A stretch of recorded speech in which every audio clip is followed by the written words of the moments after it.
Okay, let's go. Batang Rebelde versus Poison 13. Poison 13, tinalo niya si Sinyo last time. Batang Rebelde natalo kay... Kalimutan ko sino yung kalaban niya last time. Sa Ahon din yata yun. Pero ang pangit ng battle niya dun eh. Hindi ko feel. Pinaka the best kong battle na for me so far kay BR. Yung kay Cripply. Laban niya kay Cripply. So, tingnan natin kung kabawi si BR dito. So, Poison 13 versus Batang Rebelde. 1.25 speed ko kasi wala naman nanonood ng reaction ko. Let's go. Rebelde mauna. Umahit naman si Poison 13. Hindi na sila nag-coin toss. Pakinggan natin. Unang banat, unang versikulo 13. Batang Rebelde. Let's go. Bawi. Kalaban ko si Marco Lacson, alias Poison 13. Gregor, Moco Jin, Poison Ivy, Markong Bungo, Madara, Berting Labra, Taong Grasa, at kung sino-sino pang person. Complete package kasi may bars, jokes, wordplay, delivery, multi-anxiety and depression. Pero balita ko, masaya ka na daw. So eto na yung best na version. Pues ngayon malalaman yung di uubra ang Poison sa may Venom game. Kasi ang poison ay nakukuha lang kapag ito'y dumampi sa iyong balat. Sa sandaling iyong makain o sa oras na iyong malanghap. Habang ang venom ay naipapasa sa pamamagitan ng kagat. Kaya nung matira mayaman, siya'y nalaglag kaagad. Kasi nung pangil sa pangil yung laban, tong poison walang talab. Kaya nga nung sinabi ni Balakid na ang makain mo ako ay tagumpay ko na rin, tama. Yun ay hindi naman sablay. Yun ay depensang mekanismo na kanyang tinataglay. Kung titingnan, mukhang I'm the innocent one. Pero ako'y venomous, kaya di ka papantay. Ikaw ay nakakamatay lang kapag may kumagat, habang ako'y may kagat na nakamamatay. Oh. Anong gagawin nito dito? Magpapaawa tapos mag-wordplay? Para ma-impress yung crowd? Tatarantaduhin ko lang rounds mo dito na parang ikaw si Badang at ako si Apex at Looney sa Break It Down. Kasi pag ito nag-rap, kung ano-anong gestures ginagawa, kulang na lang yung kalaban sayawan. Di ako break dancer pero kaya kitang turuang mag-headspin na hindi kasama yung katawan. At magpapaulan ng sandamakmak na anime reference para makapuntos ng marami. Sobrang wak lang yan habang isang suntok lang ang kailangan ko para tapusin ka. One Punch Man! At alam nyo bang, sobrang religious nitong si Idol. Sobrang relihiyoso, paborito niyang anime, Black Bible. Di ko alam yung anime na yun. Kaya pala tirador ng single mom.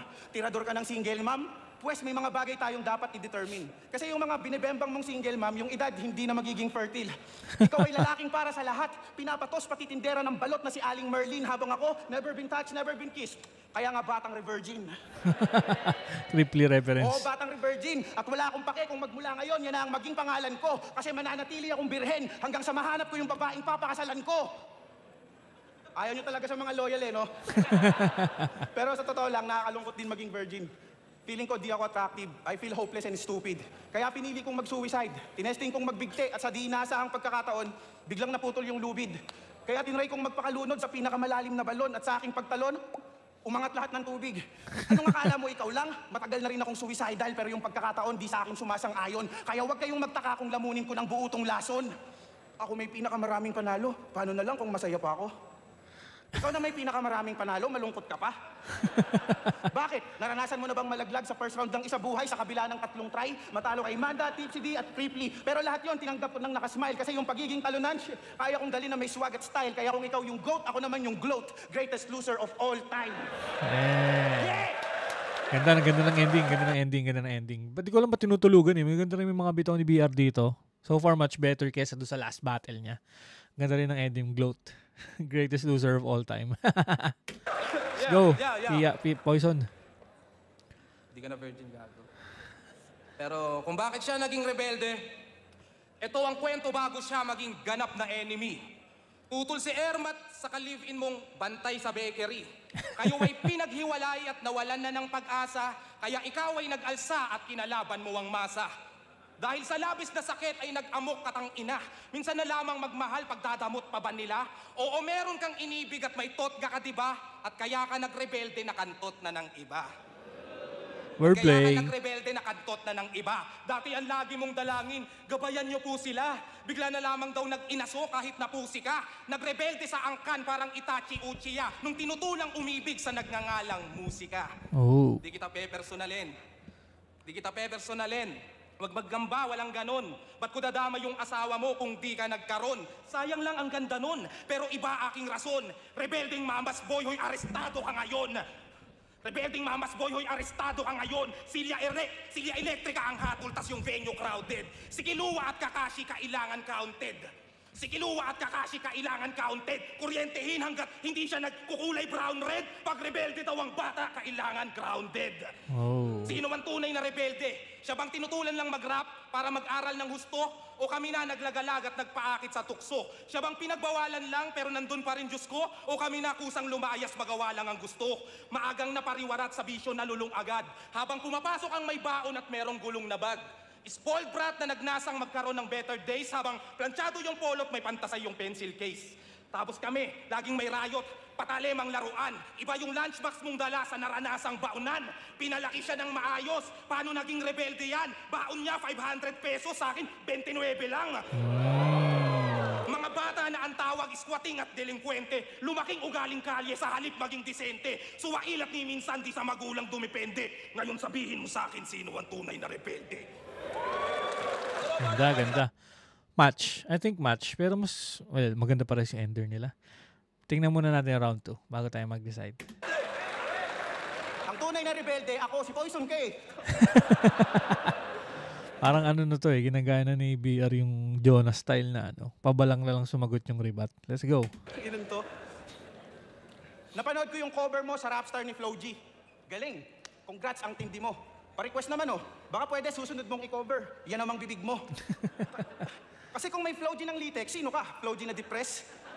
At imbes, humanap ng lunas, ikaw hinarap ko sa kung ano ka ngayong pumalag ako sa hamon. Nakakamatay din tong aking tinta, kaya dinisenyo ko na ngayong kabaong. May tulog ka sa sulat ko, at malamang di na yan makabangon. Kaya kong ihele si Marco Lacson, kasi pen game ko may kargang lason. O di ba? Ang tahimik, walang nag-react ang ina. Paano karga tapos hinele, kaya talagang tulog sila. Oh! At balita ko, Ganda ng laro dun Ito pa nga. sa sulat ko, at malamang di na yan makabangon. Kaya kong ihele si Marco Lacson, kasi pen game ko may kargang lason. O di ba? Ang tahimik, walang nag-react ang ina. Paano karga tapos hinele, kaya talagang tulog sila. At balita ko, tumanggap ka ng single mom kahit may masakit siyang nakaraan. Well, wala namang masama doon. Katunayan, bilib ako sa mga katulad niya. Kaya paano ka naging poison kung ikaw gumamot sa mga sugat niya? Pero minsan din siyang nagloko kaya iniwan. At yung buhay niya nawala sa tamang direksyon. Para maiwasan yung lungkot, dinaan na lang sa alak at halo-halong droga sa injection. Kaya ayun, yung body organs nagkaroon ng infection. Kung ano-ano kasing chemical pinapasok sa katawan para lang matakasan yung depression. Puta, lason ka na, naglalason ka pa. Ano yun, Inception? Pero pasensya na, hindi biro yung ganun topic. Dahil ang anxiety at depression ay hindi biro. Makinig kayo, wala nang hihigit pa dyan. Kaya kumain ka ng masustansya, matulog ka sa tamang oras, mag-ehersisyo at maghanap ka ng bagong paglilibangan. Bakit kita pinapayuhan? Kasi galing ako dyan. Gusto kong makatakas ka sa ganyang sitwasyon kasi yung hirap aking naiintindihan. That's why I'm showing you the ropes, para magbibigti ka na lang. Naalala mo yung battle mo kay number 144? Chubby chicks ka doon. Yung pangalan hindi bagay sa katawan, ang tanga talaga. Puta, Markong bungo, tapos yung baba, dalawa. At nung battle mo sa bar game, sa Liga ni Sinyo, kalaban mo doon si Calix. Pasalamat ka, naging promo yon. Kasi kung hindi, malamang ikaw yung talo. Kitang-kitang mababaw lang yung poison kasi di niya nagawang punuin yung baso. Round 2, nag-choke. Round 1, naglabas ng kodigo. Tumingin sa cellphone si Tarantado. Puta, nagawa mo siyang basahan pero ikaw yung nilampaso. At balita ko, meron ka daw negosyong tubigan. Kaso kung magpasweldo ka daw, taunan. May sarili kang empleyado pero pagdating kay Shernan, Round 1, naglabas ng kodigo. Tumingin sa cellphone si Tarantado. Puta, nagawa mo siyang basahan pero ikaw yung nilampaso. At balita ko, meron ka daw negosyong tubigan. Kaso kung magpasweldo ka daw, taunan. May sarili kang empleyado pero pagdating kay Shernan, sunod-sunuran, kamistulang papet na tau-tauhan. Kaya Mr. Billy mo ko, Jin, dapat ka ng matauhan na oo, marami kang katauhan pero kay Shernan, isa ka lang tauhan. Marami kang muka. Pwestong aking teknika brutal. Hindi nagmimintis, makakaranas ka ng gaspangan. Makapal na lihay, kikiskis. Kung sa mukha mo hanggang mabura ang bawat detalye, total wala ka namang sariling imahe sa ating mga kababayan. Ihahatid ka sa inyo ng mabilis, pero di ka makikilala sa loob ng inyong tahanan. Pati asawa mo who the fuck is this? Na parang siya si Rafian. Ano? Burado sa akin mukha nitong idol yung copycat. Kahit lansetang may round 3, luning nanalo na, o poisong masaya, panis yan sa rebelding laging naka-army cat. Military time. MCing di nagkaroon ng prime. Wala namang problema doon. Ano mang Wait baong lang. Hello, mic test, hello, pwede ba dito? This is Watch. Let's go. Okay, round 2, BR. Round 2, Poison tayo. Ngayon, kalalagyan mo pre-kahon. Walang hanggang pasabog, parang gera nun sa Lebanon. Hindi na nagkaroon ng prime nilaban pa kay Megatron. Baka nais mong magretiro. Ano BR?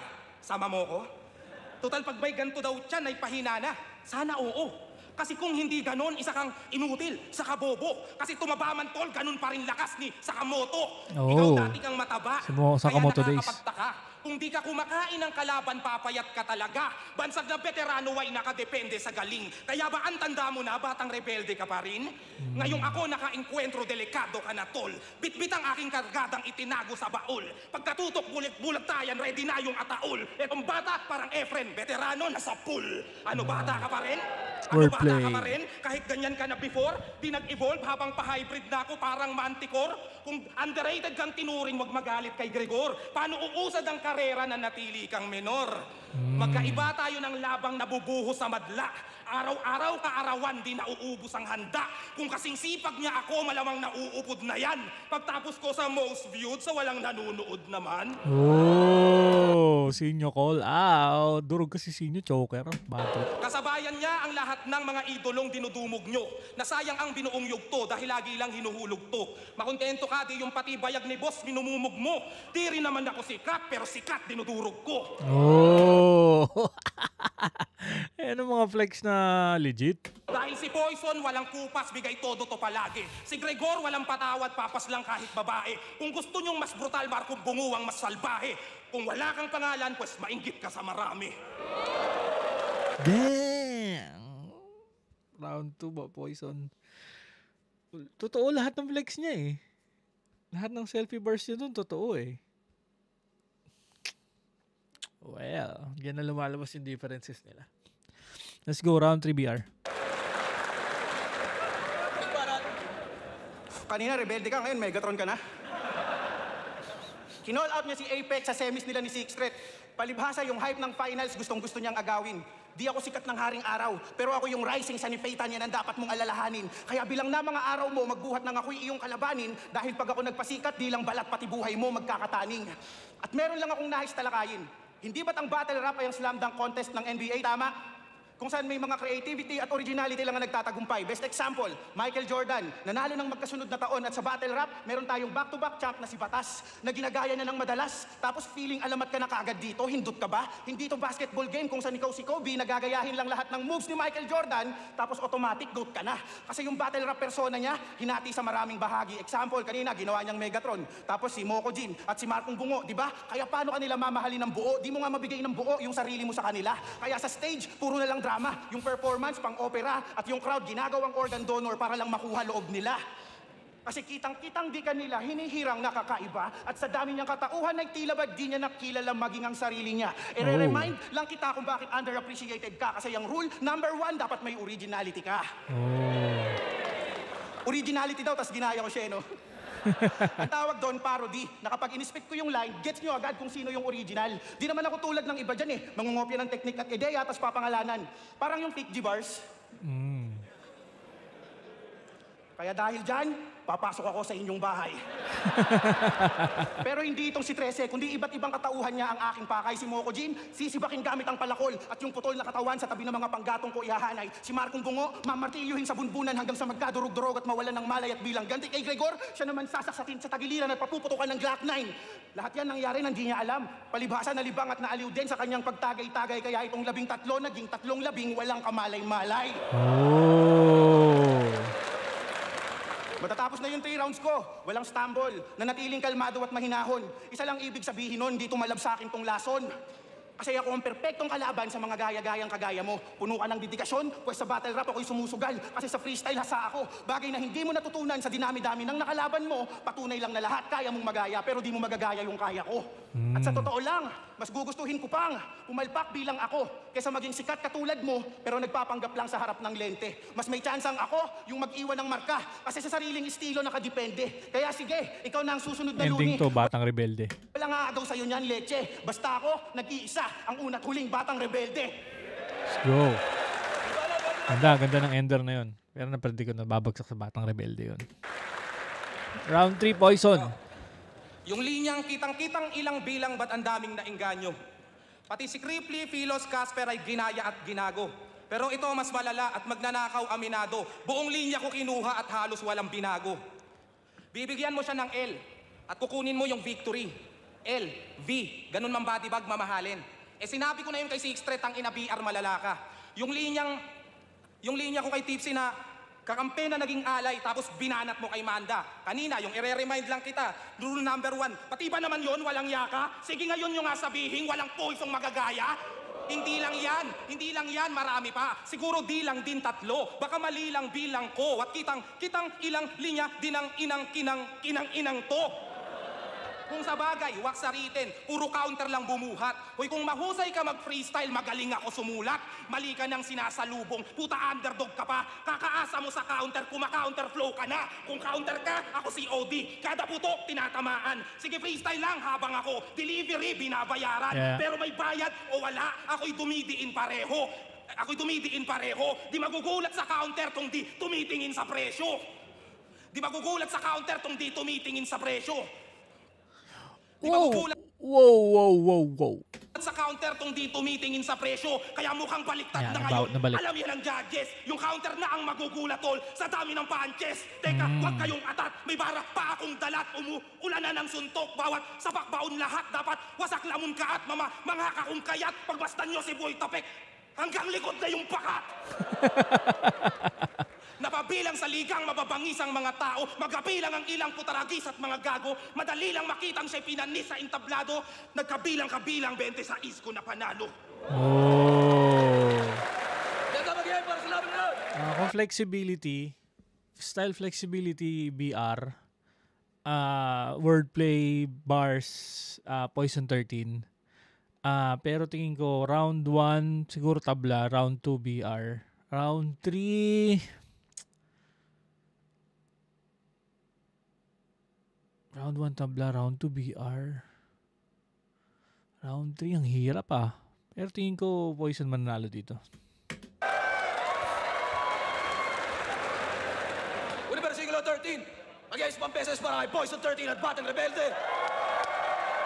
Dalawa sa pinaka underappreciated pero napakalupit na MC ng liga mula noon hanggang ngayon. Ang Batang Urado, 4-1. Magigay para kay Poison 13. 4-1, hindi 5-0. Yun, maraming salamat sa lahat. Salamat. Okay, so magandang battle yon. Style talaga kasi nila, hindi yung crowd reaction ng nakukuha Pero kung patindihan ng sulat, magaling talaga itong dalawang to. So yun, Poison 13 versus Batang Rebelde. Reaction. See you sa next time. Bye-bye.